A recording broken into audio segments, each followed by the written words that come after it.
ریسه بی سرخی نازنین گل برآمد از زمین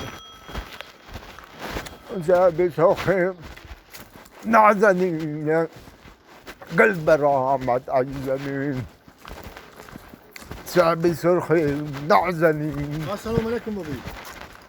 و علیکم برسلام. بابی سلام جو نازی سوزی. میشه بابی میدم یا سومتی یا سوته. تو پلنگی اگه همه رو دیدی من یا سو خورم. ما اینه اوشو بخو بچه. نه ها بابی چی میگی؟ سو چوب بوی تاپاک میکنه. هی تو پلنگی همین سو در این دستت قپیده بخو دیدی هی تو پلنگی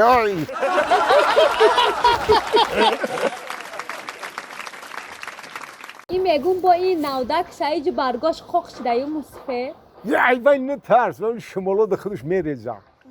انا نوده این نود نگاه کن چند تا حاصل بسته یک تا دو تا سه تا چهار تا تو دین حساب کردم 5 تا بود؟ نه این طرفش هم هسته که مصفه دی طرفش ندیدی؟ نه وایش حساب نکردم بود یک تا دو تا سه تا چهار تا این نهایتش اینجا یا همه قفیده می 5 تا دیگ نشم مصفه کلنی نو دارم این سوا کی پخت ورنی میکنه زمستان دو مخرم شه کلنی نو مصفه کاشکی اکی دفعه سلام علیکم سازی شکر یه همین تا ایمون پیشتر زنگ گرفتیم همین زنگ من تشویش داد میگم من عیدی چی میترسم همین سوال تو میدونی عیدی چی میترسیده نه برام اوتو چامپرس تو نمیدونی نه همون پیل کامپیر پرس تو تایمر پیش زنگ گرفتی کو 5 سال شی من میدونم برام مصطفی پیل کامپیر پرس برام عیدی چی میترسیده آخه همواره پرس عیدم میترسیده ها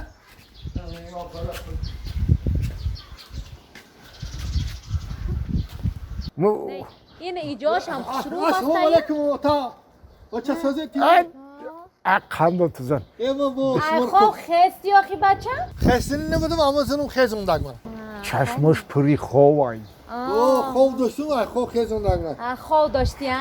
بخیر میگو تو چت کورکیسن تو میشینی ها چخل بده کلون خودش چخل بده کلون زور بده یا سوال پرسیدم میدم اکی زفر گفتم میگه برو اوتو چامپرس ای زنک زور بده ای تا چا زنک زور بده نه که ایدی چی میترسیده و بچه ای چی میترسیده بده ای آدمی به عقل ای آدمی بیکار خوجه